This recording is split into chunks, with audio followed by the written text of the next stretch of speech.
G'day and welcome to another edition of the Detour and action-packed show tonight. Now, with me we have, unfortunately, we haven't got Dan. He's on family duties today, so I'm in charge. We're going to keep it short and sharp because I've got to try and run the controls and I don't know what I'm doing. And I've also got with me Scotty McGrory. You're back, Scotty, Olympic gold medalist and one of our greatest six-day track riders, also covering the Olympics for Channel 7. And his right-hand man covering the Olympics is the voice of cycling, Phil Liggett. G'day, Phil. Good day, John, and hi, Scotty. I'll be seeing you on the Olympics not too long now. Yeah, looking forward to it, mate. And I'm more of Phil's right-hand man rather than the other way around. That's okay. I'll take it. and we've got Anna Mears as well. So Anna Mears, Phil and I are doing the track and the road cycling. So looking forward to that. Looking forward to it. She used to race too. She was pretty handy. If I remember. She was quite good. Yeah, she was quite good. Former BMXer. BMX wasn't even invented when I started racing, but anyway. Now, before we get into anything else, because we've got an exciting stage to dissect and another one about to start, but let's talk about Kaleka, the Kaleka Foundation, and there we go. Beautiful Tangi. And there we go, www.karica.co.za/Peloton or www.kaleka.co/Peloton. How's that? That's it. That's very well read. And that is Tandy, the lady who survived to have 3 children, and life is pretty good for her now on Kaleka. And while we're talking, John, many thanks to the guys and girls who are watching the podcast who have now made donations to Kaleka. Very much appreciated. Sensational, actually. And I got a lovely email from Lindy Sutherland, the co-founder of the Kaleka Reserve, and she was thanking us as well. She calls me Iffy now, so we're going to have her on the show on the rest day on Tuesday. So I'm really looking forward to the day after the rest day. Yes, Tuesday, the day after the rest day on Monday. Okay, let's get into. Last night's stage, or yesterday's stage. Wow, what a ripper. So first, Phil, have you ever seen a break, that big a break, with the yellow jersey get up the road like that before? This is the new way of doing the Tour de France, I think, John, because first of all, it was the longest stage on the Tour de France for 21 years, and it was virtually the same distance of that year. And that was won by Santiago Botero, by the way, if you're interested, down in Draguignan.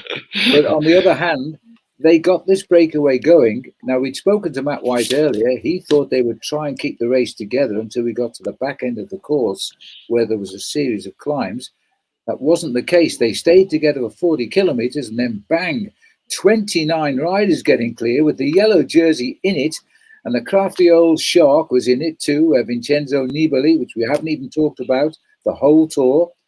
And they went. And that race finished 35 minutes ahead of the fastest expected time of arrival. So we all got home early yesterday. It was a great race. Boy, Mathieu van der Poel has showed us this man's best defence is to attack. He was exhausted beyond reproach at the end. And let's face it, he'll probably lose his lead today because we're in the Alps. But it made for a terrific race. And it was the end of the road, I think, not just for Nairo Quintana, who lost 18 minutes, but also Primož Roglic, who couldn't cope with those hills at the end because of his injuries. I don't think he can come back from that time gap now. I don't think he will either. And I don't know. I'll see if I can work the buttons. It's a wonderful photo of Mathieu van der Poel sort of just collapsed with a bottle of water in his hand. And I don't think I've seen anyone as absolutely knackered as that, because G put in an amazing ride.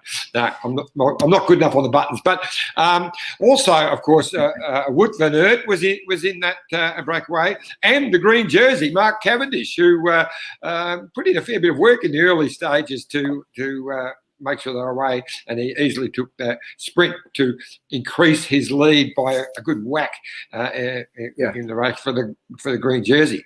But I was surprised, Scotty, I'd like to hear your thoughts on this one. why? I mean, it's split in a side win. Adam Yates was up in there for Bike Exchange. There was only a handful of teams who didn't have a rider up there.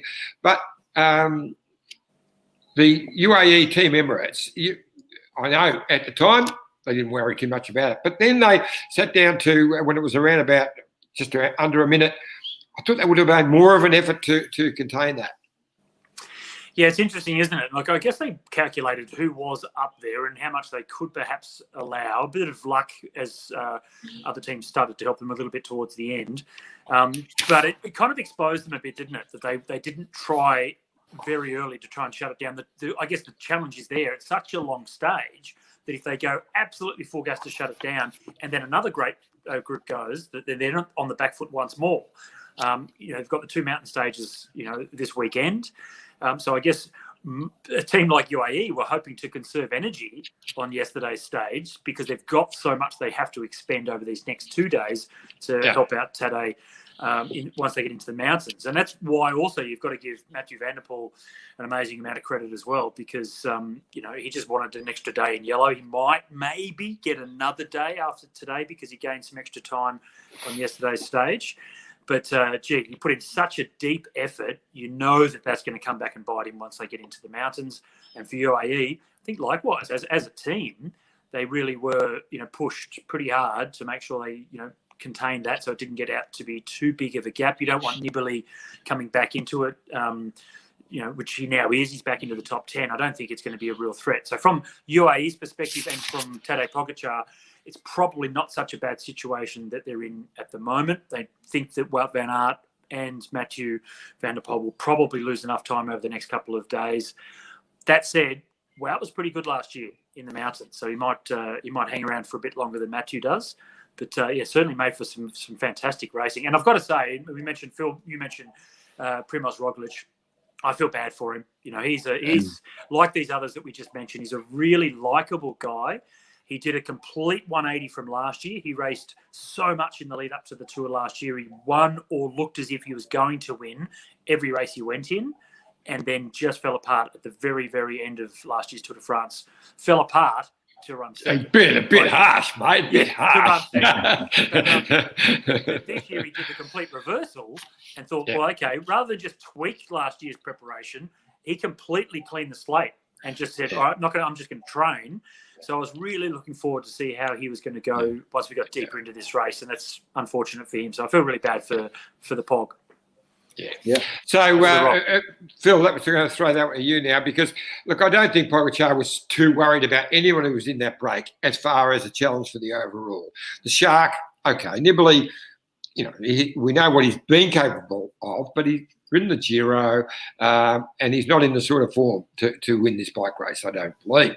So I don't think he was worried. But at one stage, when it got up past 8 minutes, and they weren't able to bring it back. And if it hadn't been for Total, it would have been a lot more. So what are your thoughts on what happened there?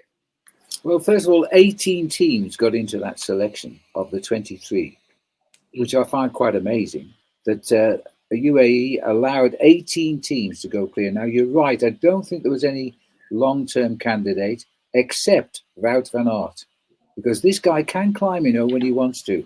And now what's happened to Roglic, he's faded. They've got Van Aert right up in the overall. He was already there before the start of the day, but he's consolidated his situation overall.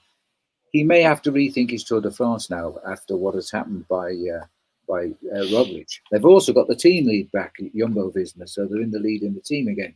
But what Ineos were playing a game there because they were making UAE limit the escape. They were always on the front, and Ineos always behind, watching and waiting. They only started assisting in the last 25 kilometers of the day, and that was to try and get Carapaz away. They'd obviously premeditated a little attack for a few seconds, and he almost did it. They caught him back right on the line, but so he really wasted a bit of energy. But they've had a fairly easy ride for today rather, and tomorrow. Now we're in the Alps. And the weather forecast is not good. We could get heavy rain, and we might even get thunderstorms. And so the descents might be a little bit treacherous. But the Tour de France actually begins today, that's for sure.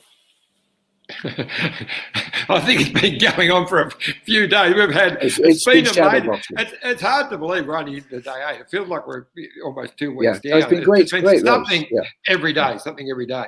But Thomas looked like you're talking about Ineos. That they had a sort of a good day, but Thomas was in trouble. He got dropped on that Cat 2, and he had to sort of fight his way back. So that wasn't a good sign. No, there's only, I think, Scott would agree, there's only one guy left to win the Tour for Ineos, and that is Carapaz. And they've all got to go all hands on deck to help him, because this has been a terrible opening week of the Tour for them, and not necessarily for their own fault, because every day they were the team on the front of the peloton, and every day they finished with a loss of time.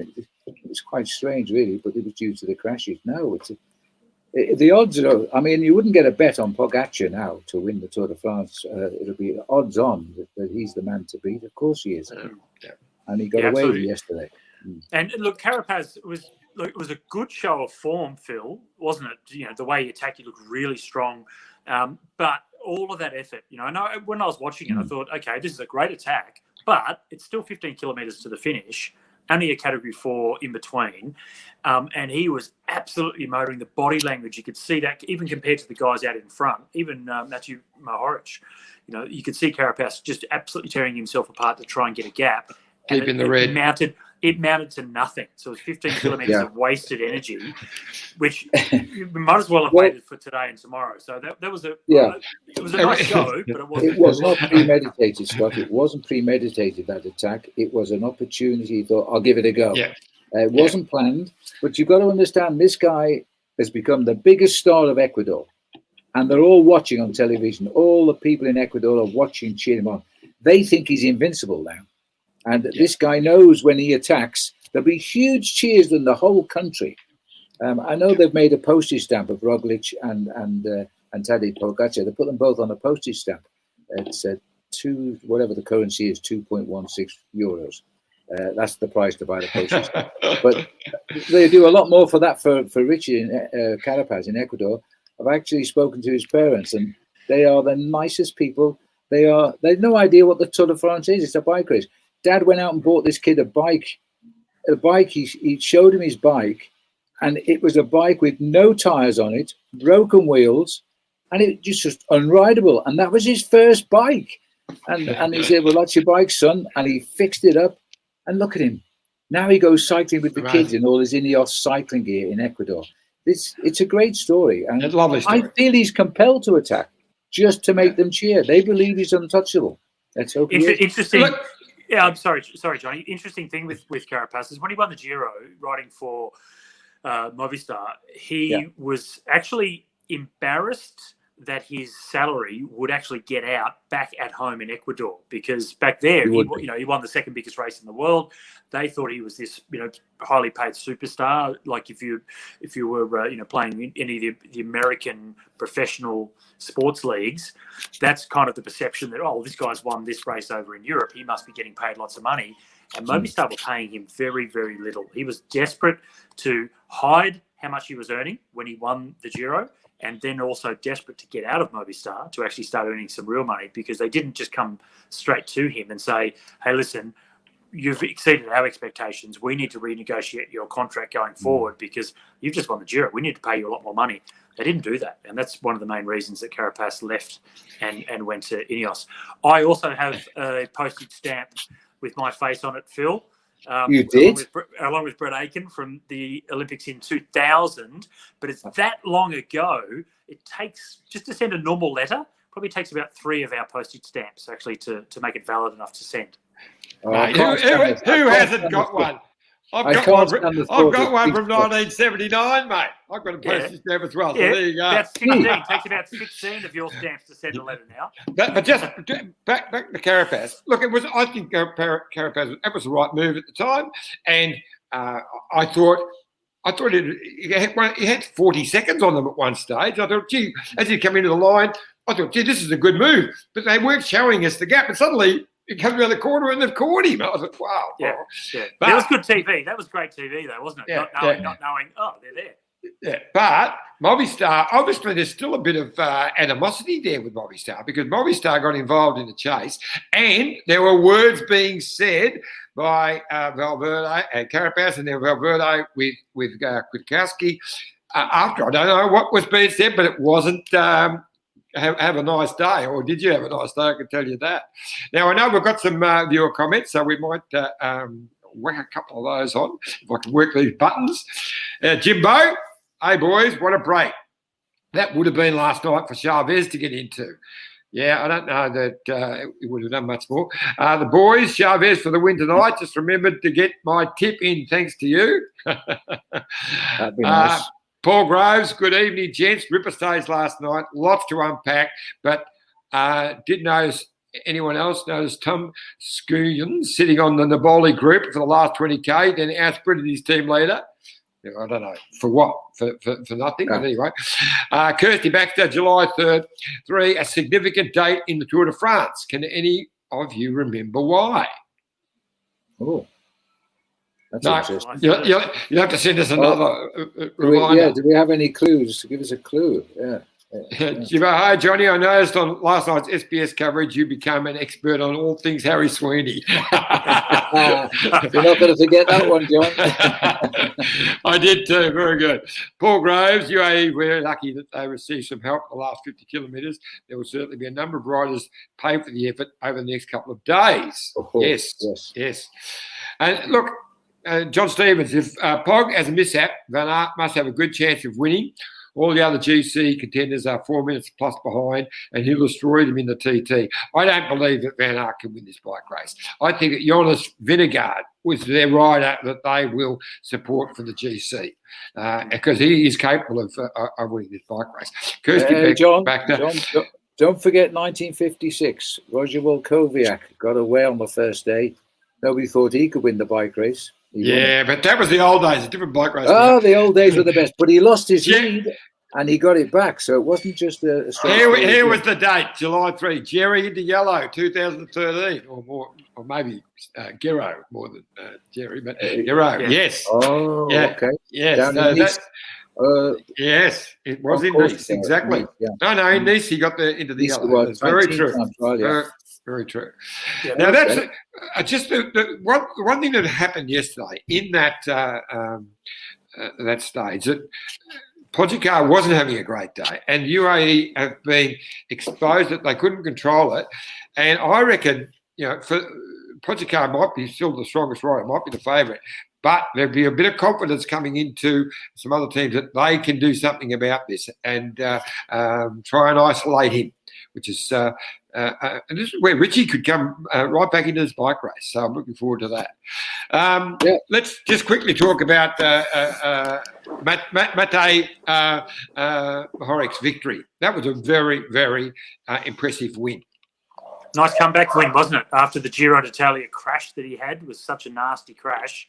So it was good to see him come back, and that just continues this domination by one of the smallest cycling nations on the planet. They're incredible with Roglic, Pogačar, and Matej Mohoric. Former under-23 world champion, former under-19 world champion, and now a stage winner of the tour in the national champions jersey.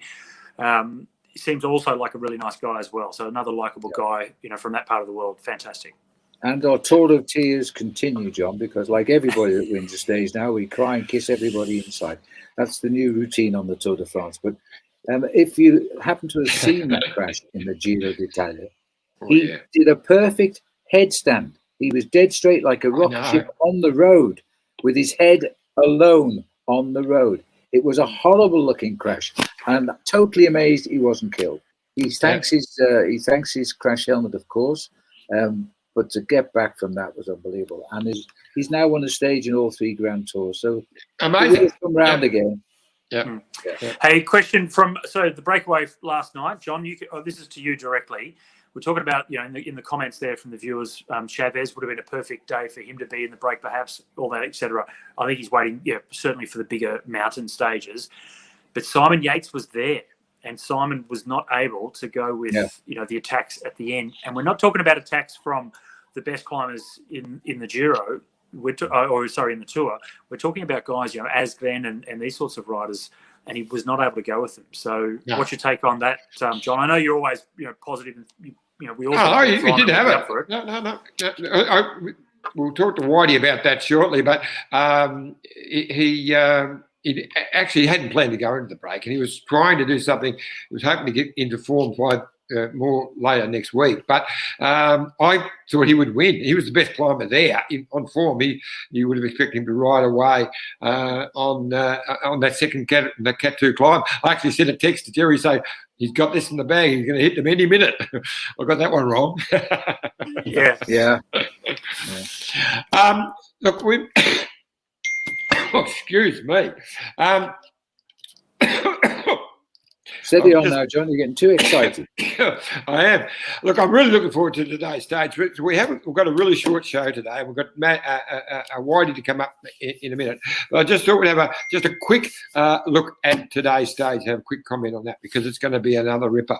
And I've got some thoughts to show. So we've got that's a 5K climb right from the start. It's actually a decent climb. And I reckon it's going to be on. I think a lot of people are going to try and put Cav under pressure, because Cav, this is a day where he's going to be in the hurt box. He put a big effort yesterday, and getting inside the time limit on this will be a challenge for him over the next 2 days. So I think we're going to have an amazing day. I've had a friend of mine's actually riding the course around the Alps, and her and her husband. And they've ridden the 2 climbs yesterday, and then they sent me a little video, which is very kind of them. Nobody thinks of it. I'm stuck in London here. And there were a picture at the sign, the Col de Rome, and also on the Col de la Colombière. It's downhill to the finish. But as I say, the weather forecast is not good. If they get the rain coming down these alpine passes, then we have a new, different type of a bike race, of course. But they said that the Col de Rome is very, very difficult. It's 8, 9, 10% from the very beginning, so it's a hard climb.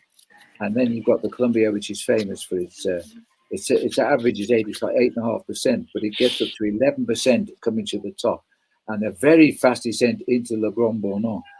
That was where Julien Alaphilippe won down there, dropped all his breakaway mates, and he went on to win the King of the Mountains in the Tour de France that year. He got his first ever stage win. He's got 6 now, I think it is. Colombière is a great club. It's all at the end of the race there. I think we're not going to see them move on to the attack until we get to the Col de Rome, because there's another tough day tomorrow. They can't afford 2 days being hard today and tomorrow. Now, the Col de Colombière is the climb where my mate Vaz took the great footage of the 2 guys fighting over a cake. I remember the footage. Yes, it's some of the best footage of all time. So, Phil, I know you've got to go, and we're going to throw to our ad to our great sponsors in a second. But so, just a little wrap up. We're got a really big day coming. What's your thoughts on what's going to happen in this afternoon stage? Well, I really think that Pogacar is obviously going to be right in at the kill today, whether he wins or not. If he wins, I think we may as well go home, probably, because he's too strong. But I don't think he'll win. Difficult to know. Alaphilippe, you remember his great time, and he's won there before. It's all about the pattern of the day and who makes the moves, and indeed who makes the mistakes. I think as far as Roglic is concerned and Geraint Thomas, they're more concerned about getting to the finish line. And if either one abandoned the race, I would not be surprised today. Is the odds? Kirsty Baxter, Woods at $11, Carapaz at $12, and Alaphilippe $10. So there you go. I tell you what, I hadn't thought about Michael Woods. He could be a good choice today. Yeah. Pogacar $5.50. I reckon Wout van Aert will take the yellow jersey today. That's my prediction. So that guy can win the Tour. I think he can win the Tour, John. He can do anything. He climbs. He's not a brilliant climber, but he can climb. We'll see. Here's a good question from Ben Jensen, who says, nearly fell off my chair last night when Tomo suggested G. Ryan was struggling financially. Glad if you set him straight. Never sold so many caravans. Oh, look, I don't think he was actually saying he was struggling financially, but because of the COVID, I think he was just saying, Tomo was just suggesting, look, COVID's affecting some of his businesses, and he might be looking at stopping the team. So I just explained that everyone's got a business that are affected, but he's never sold so many caravans, and that's got nothing to do with it. And Jerry's already said that he's committed Johnny, to continue on. Yeah, mate. I think the COVID may have been affecting Tomo's brain. Okay. So Judy Lynn says, could someone please teach Iffy how to pronounce Pogacar? Sorry. Pogacar. Pogacar. Pogacar. Yeah. Pogacar. Everyone says it differently. Everyone says it differently. And so does Tadej too. It's a difficult name. And we have the same problem with Peter Sagan. So one year I asked Peter Sagan how he says his name. He goes, my name is Peter Sagan. Sagan. And he says, I don't know. And that was his last words. I don't know. So we're okay with him now. All right, Phil. Look, thanks heaps, mate. Been really loving your every day. So don't forget, peoples, Kadeka Foundation. So go to kadeka.coza/Peloton or KARIEGR. And you'll all get to meet. Push the button. I've lost it already. I say you'll all get the lovely Linda Sutherland to talk to and chat with on Tuesday morning. Looking forward to that. You'll feel her passion for why. So don't forget. More importantly, she's becoming an expert on the Tour de France as well. Fantastic. And Phil, can I ask? Hang on, while we're talking Kadeka, don't forget, someone will win a $500 well, that's the best question, $500 from Let's Go Motorhome voucher, which is fantastic. But also, whoever donates the most to the Kadeka Foundation will receive a $500 Let's Go voucher. Also, a bike exchange voucher and a lovely box of Middleton Heathcote Shiraz. How's that?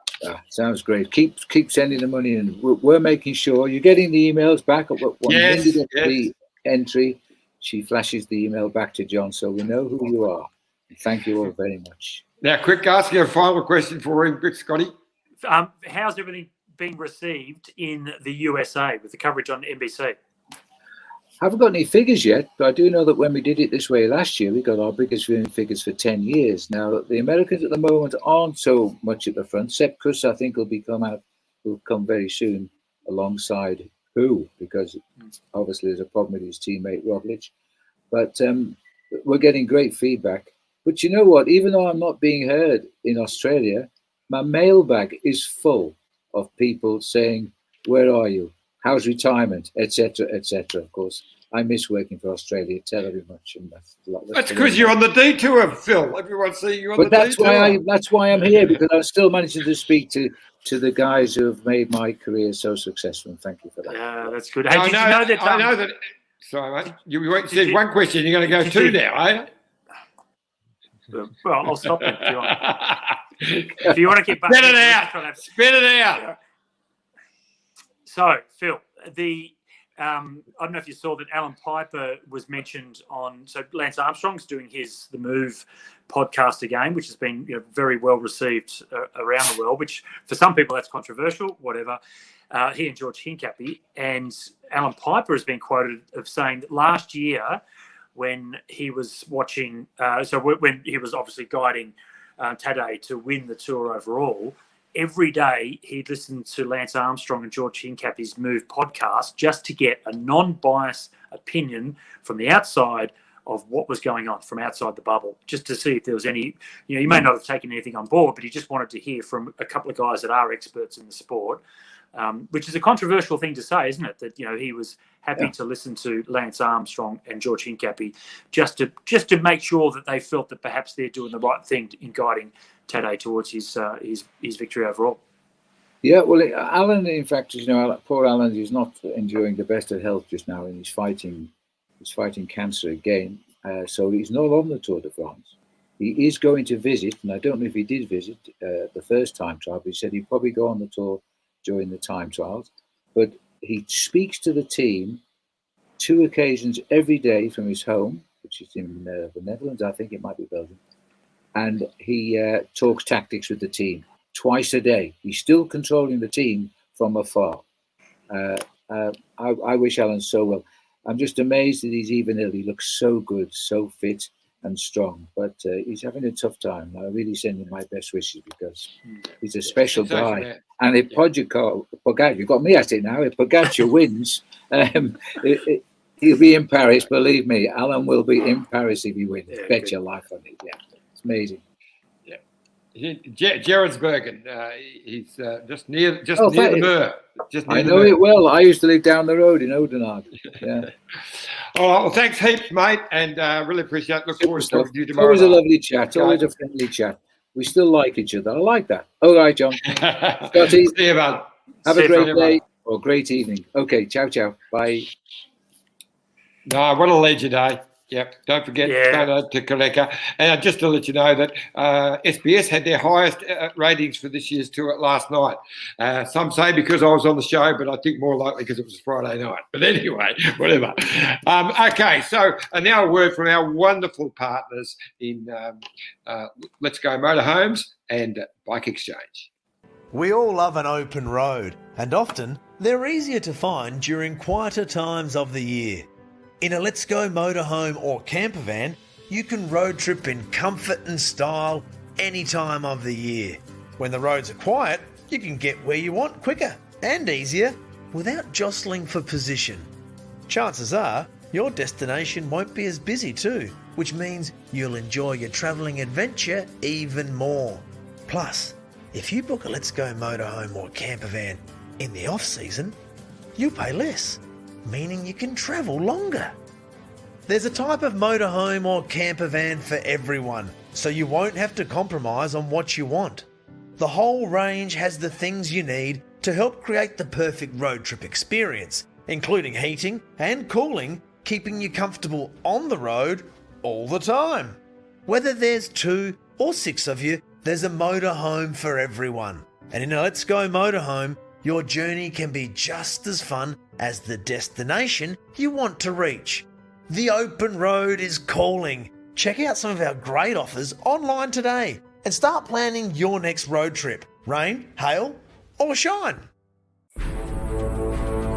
Look at this bike.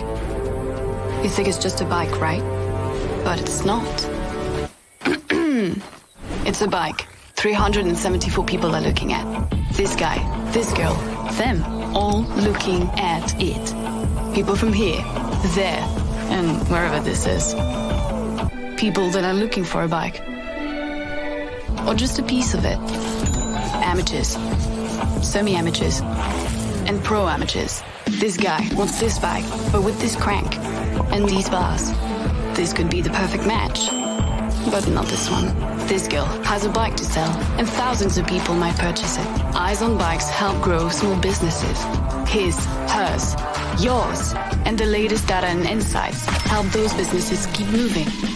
We are the world's #1 bike marketplace, with over 500,000 products and 900 brands, where buyers and sellers are brought together in a place where a bike is never just a bike. Bike Exchange, where the world buys, sells, learns, and rides. There you go. I love that Bike Exchange ad. I just love it.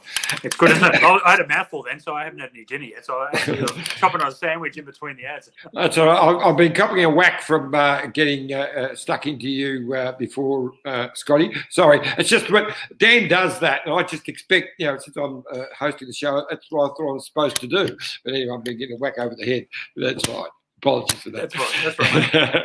So, as I mentioned, we Whitey, we love to have him on live because I know the listeners and the viewers love to throw some questions to him, but he had to jump on the bus early, so we just caught up with him just a few minutes ago.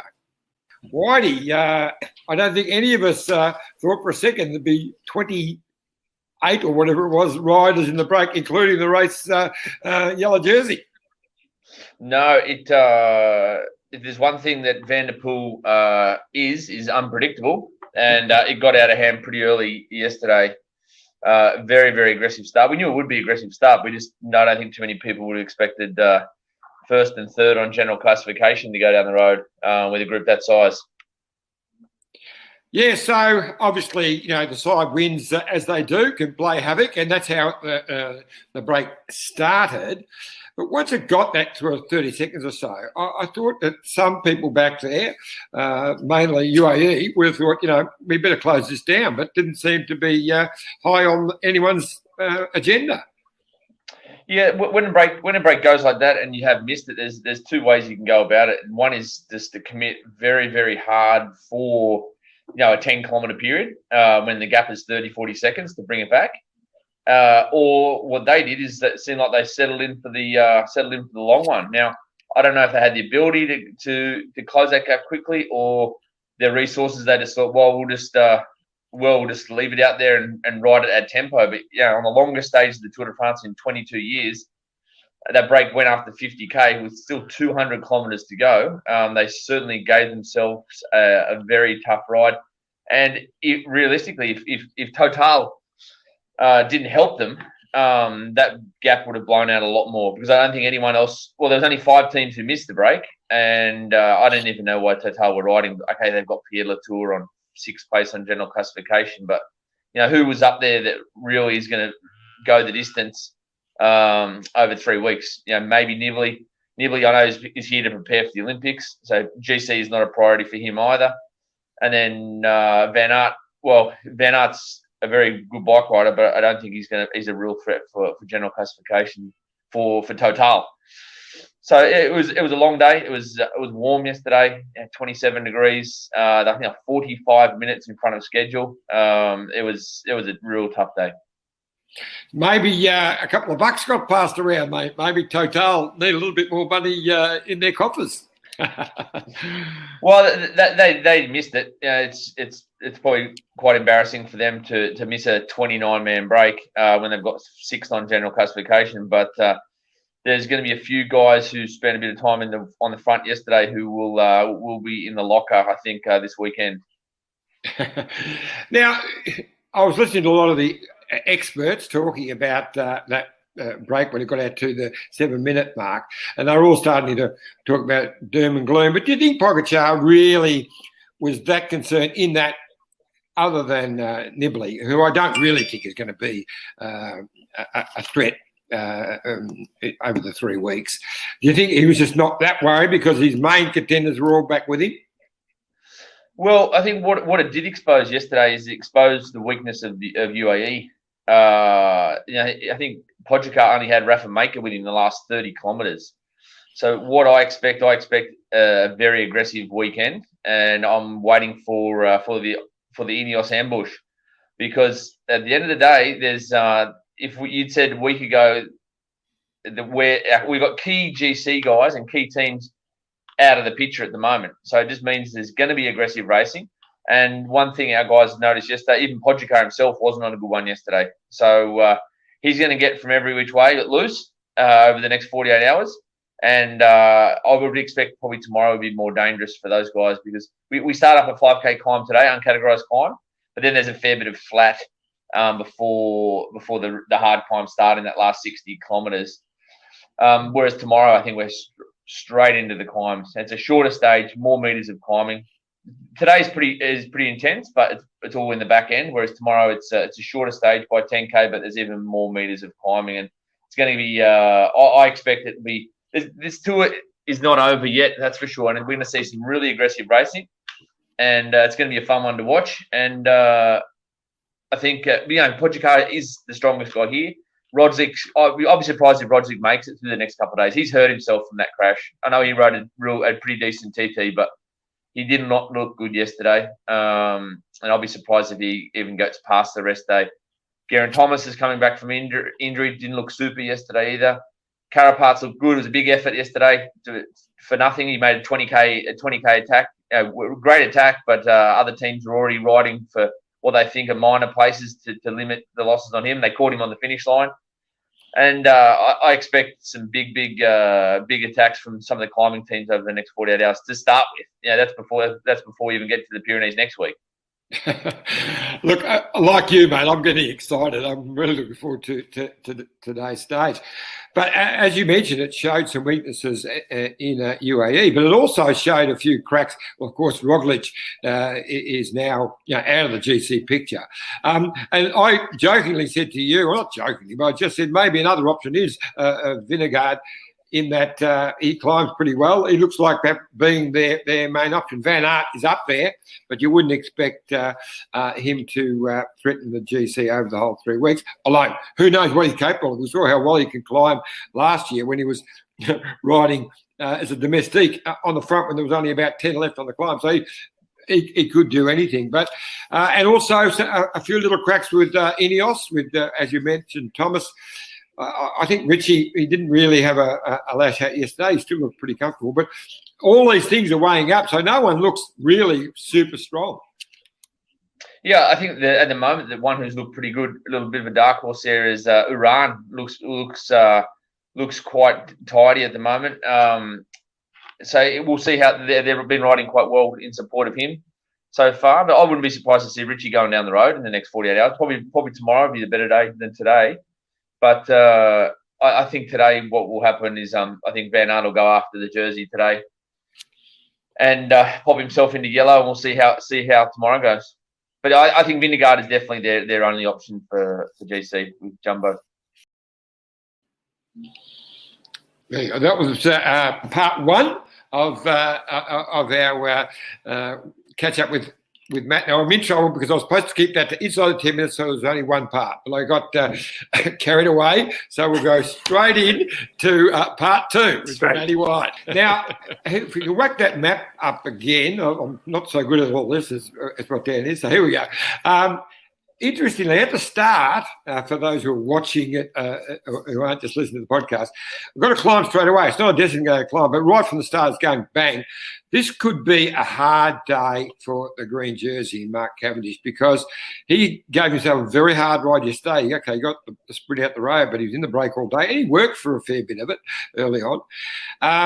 If he gets spat, right, if the other teams put him under pressure and spin him at the start, he could be in a world of hurt to get through inside the time limit. And he's got the same thing the day tomorrow as well. Yeah, it's 5 kilometres of climbing from the get-go, and it'll be aggressive. It'll be aggressive, and I think the other sprint teams and us included will see how Mark's climbing straight out of the holes there. But it will be aggressive. There'll be a group go off the front for sure on that first 5 kilometres. But like I said, today's only the first day of the mountains. We've had everything we've had up till now is it's been some aggressive racing, but the mountain stages only really start this afternoon. Now, I mistakenly predicted, once I saw that break settling down, that Yates would win the stage because he, on form, on his good form, he was the best climber there, and I thought he'd be able to go clear on that cat too. But it turns out he didn't quite have the days that we would hope. So, what was your feedback afterwards? Yeah, I think the plan wasn't for him to be in the breakaway. We had some other big guys covering moves before, and he tacked onto the back of that group there, found himself in the move, and the plan was to ride him into the race and point better opportunities next week or in that second block of racing. But he was in the move. I said if he was on his best, he was definitely the best climber there. But we'll try again with him over the next couple of days before the rest day. Probably not today. Probably again tomorrow's a better day. But hats off to Matty Morridge. Like that ride yesterday, 85 or 88 kilometres from the finish to go solo, and even those guys came to him, he dropped them and then rode away from him in the final. That was one of the most impressive rides I've seen for a long time. Yes, he's back to showing some of the form. He looked a couple of years ago. He looked like he was going to be one of the superstars, and he just sort of didn't really seem to develop. But now he's really firing, and he did it on it. Quite easy. I mean, he just let them sit on over those climbs, and when he decided to go, he just went bang, and that was the end of the story. Yeah, look, he was at the Giro working for Caruso, so he's come here with some pretty good condition under him with the Giro d'Italia. He's a class bike rider and probably one of the world's best descenders. So every time they went down, he was taking time as well. And but this just shows the style of racing. You know, you're in a break of 28 and you're lighting it up at 80 kilometres plus from the finish. Like he was at times it nearly came back. It came back to 32nd at one stage, and then the other two got across to him.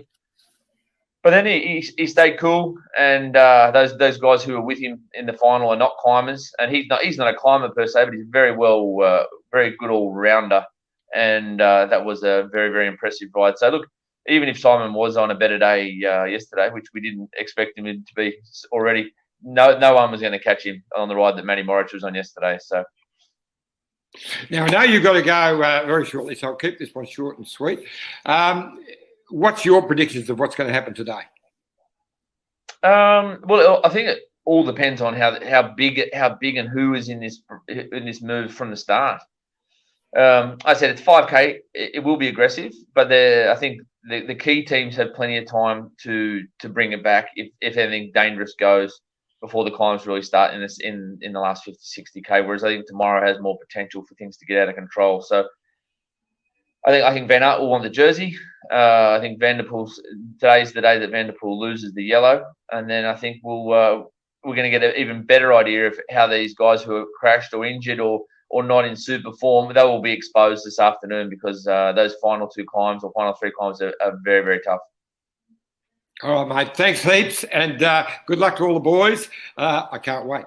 Yeah, it's going to be a very interesting weekend. All right. Thanks, Matty. See you guys. And there we go. Matt White, DS of Team Bike Exchange, as always, giving us the lowdown. So, Scotty, what did you take from Whitey's little rap? Yeah, look, it is great to get that kind of level of insight from someone that's in the race like Whitey is. Look, we're obviously a bit biased towards Bike Exchange team. For obviously the connection through Australia. But I've got to say, what I took from that is that Simon Yates, he's not in form. He's just not at the level that he would like to be able to go for those stages. Talk about going later in the Tour de France and using his opportunities maybe in the Pyrenees. You've got to be on form now. And the fact that he went into a breakaway group on a day that he wasn't expecting to, but he couldn't finish it off, not against some of the best climbers in the race, for me, makes me think that Yates is just not quite at the level that he would like to be. And we know that he's more than capable of winning a stage like he did, like he could have yesterday. But if he can't stick with those guys, then I just can't see how that's going to turn around in another week's time, John. Yeah, well, we'll see, I guess. Whitey was saying that, he was planning to bring he stopped after the Giro and was making a cut. Coming back so that his form will be better next week. So we'll see, I guess. I hope so. I just don't see how they improve so much. So no. Yeah, good on. Now just quickly talk on the Giro Donna, the women's tour that's on at the moment. Yep. So we had the team time trial last night. Tex Segafredo took it out. Ruth Winder has got the first leader's jersey. SD Works, with of course Anna, the world champion, Anna van der Breggen, is the favourite for the race. Unfortunately, Team Bike Exchange had problems right from the start. As soon as they got off the ramp, Sarah Roy had a malfunction. I think she broke a bolt of the stem or something. It was something like that happened. And then they were worried, I think, that if they didn't get her back in, she might have been outside the time limit. So they waited, which caused them to finish 10th, which they wouldn't be happy with. But the race today is an uphill finish, so we'll see what happens, I guess. Yeah, look, and it's a minute and a half they lost. So for Amanda Spratt, who is a real contender for a race like this, that's going to be really tough for her to overcome. With Trek Segafredo winning the stage, that gives Ruth Winder is in the lead, but Elisa Longo Borghini, who was finished third last year overall, she's now got a bit of an advantage, albeit only 8 seconds over SD Works and Anna van der Breggen as the overall favourite. So even though Trek Segafredo have got they're in the limelight at the moment, with Ruth leading the race, and Elisa would be very happy to be at least ahead of Anna van der Breggen at this stage. It still looks as if it's going to be Anna's way all the way to the finish. Let's hope that Bike Exchange and Spratty can come up with something. So it's a disappointing way, but sometimes when you're on the back foot, you'd try something a little bit different. You'd be a bit more aggressive, and maybe that's something that Amanda Spratt needs at the moment. Exactly. So I'm looking forward to looking at the highlights of that show tonight as well. Okay, so just quickly to wrap up, short and sweet today. Who do you think's going to take out the stage today, mate? Oh, look, I think the best bike rider in the race is still Tadej Pogacar, but with the nature of this course, really difficult towards the end, uphill at the start. I think it's set for a breakaway to get up the road, and then it just depends on UAE whether how much pressure they feel. Do they need to bring it back? Is there someone that's dangerous in it, or can they just focus more about just making sure Tadej's in the right position in that really back end, which is really difficult. So I actually think it might be a break today. We saw that work yesterday. Unusual circumstances with such a big group, but I think just the way the race is unfolding. I don't think, say, UAE were saying, you know what, we've got the best guy in the race. Let's try and win as many stages as possible with him. I think after yesterday, they're realising that let's just make sure we try and win the Tour. And then, if something goes up the road, let's not put all the pressure on ourselves. Focus on who's there. Do we need to chase it or not? That can create opportunities for that sort of second or third tier climber that might be able to still get up the road. So I think it might be a long-range break. Okay, well, I think it'll be slightly different to that because I think that Ineos and Jumbo can smell a little bit of blood. I think they can see UAE aren't going to be able to control it, and they will be putting pressure on today, I think. So I reckon we're going to have a fiery stage. Looking forward to it. Your option's better. Your option's better because that's far more exciting. If they do. And just quickly on the Aussies. So this is the day when our Aussies are really going to come to the fore, I believe. Richie didn't really have to do much yesterday. I think we could see something from Richie today. I really think that he'll have a go. And the same with Lucas. This is his chance to, we've been talking about how he go on the mountains. Well, today's his chance to have a go. And the same with Ben O'Connor. He's gotten over his little bit of a crash the other day.